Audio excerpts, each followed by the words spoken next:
lapak-lapak penjual petasan dan kembang api di ruas jalan kota Tambua mulai padat pembeli menjelang tahun baru. Para pedagang kembang api bisa meraup omset hingga jutaan rupiah. Berikut informasi selengkapnya.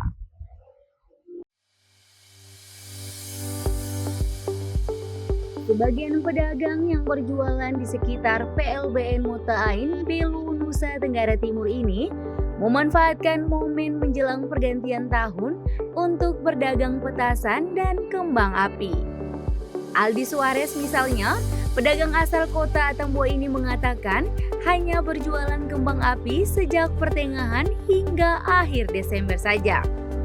Aldi mengaku di momen akhir tahun 2024 ini bisa meraup omset hingga jutaan rupiah. Jumlah itu ia dapat dari berjualan beragam kembang api mulai dari harga Rp30.000 hingga Rp250.000.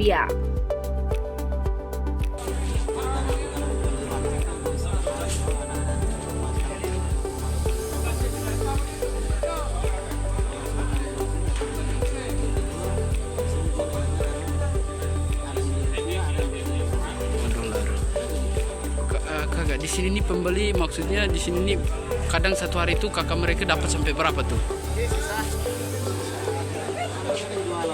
Iya. Pas laku bagus ya, laku bagus ya lumayan. Tapi kalau datang juga kalau pembeli sepi juga, bisa. Membuat lapak-lapak di sini berbeda dari lokasi lain adalah para pembelinya lebih banyak warga dari negara tetangga Timor Leste. Emmanuel Suarez misalnya, warga Timor Leste ini lebih memilih membeli kembang api di wilayah Indonesia karena harganya lebih terjangkau. Dirinya pun memiliki kebebasan untuk berbelanja dengan mata uang selain rupiah. Harganya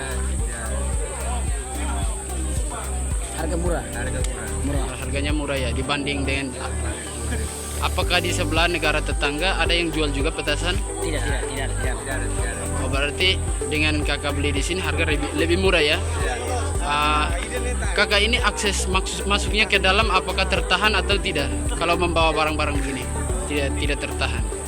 Oh, ya. Maaf kakak, ini kakak beli dengan harga berapa yang 700?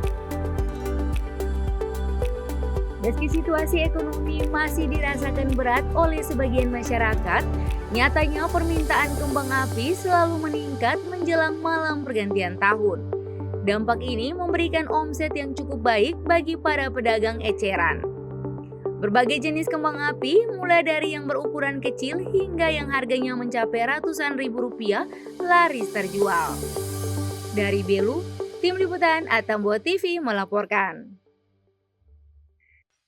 Lonjakan arus para pelintas batas terlihat di pos lintas batas negara PLBN Mota Ain selama libur Natal dan Tahun Baru 2025. PLBN Mota Ain menjadi pintu masuk utama yang menghubungkan Indonesia dengan negara tetangga Timor Leste.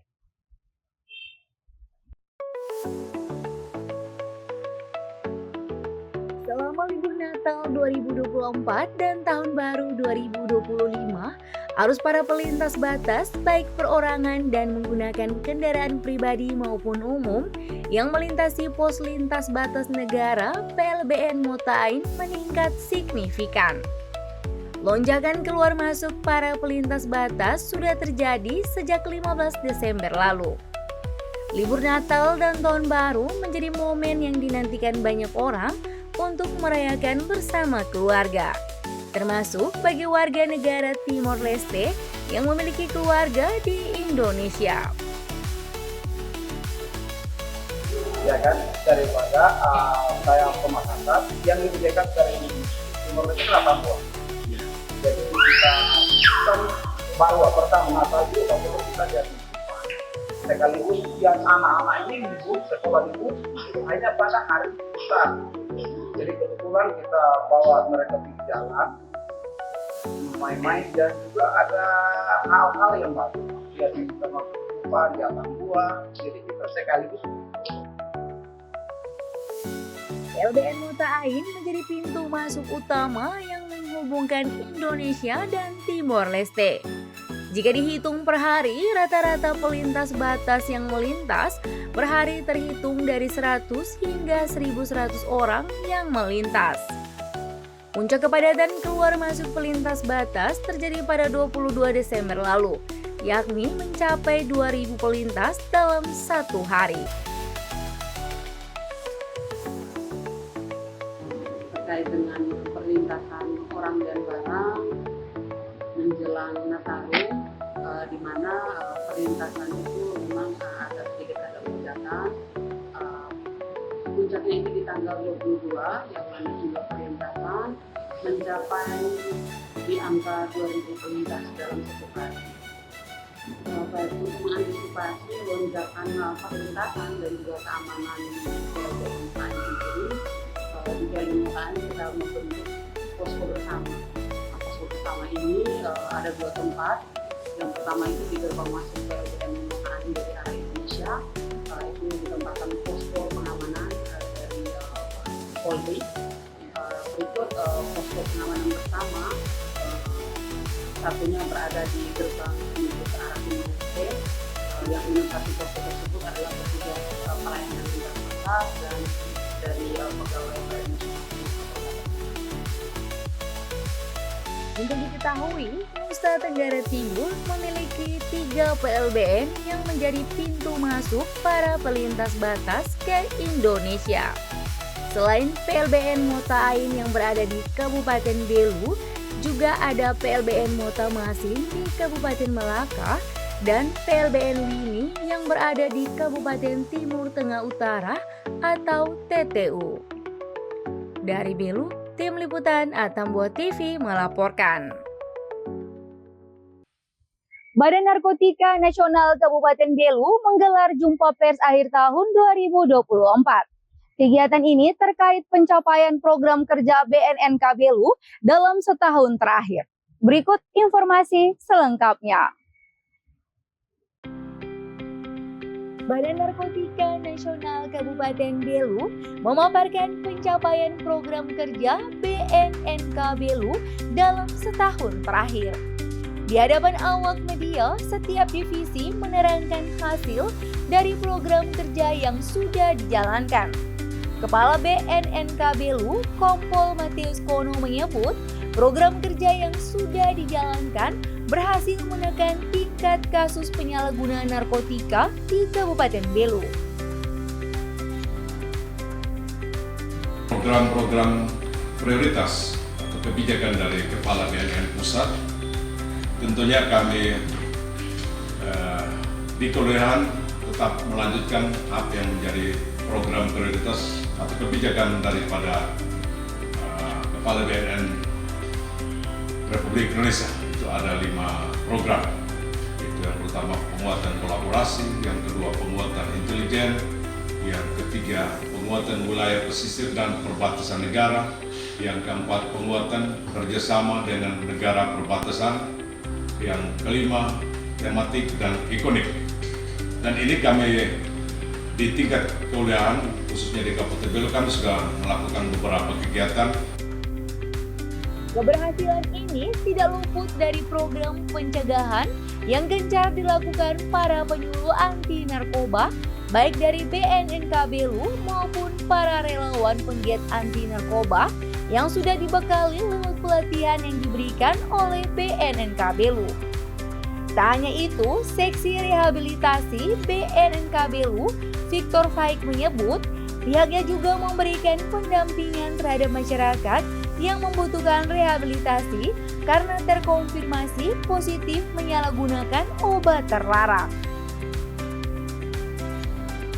Pertama itu ada pelaksanaan IBR. IBR itu sendiri artinya intervensi berbasis masyarakat. Jadi ini rehabilitasi yang ada di tingkat desa ataupun kelurahan.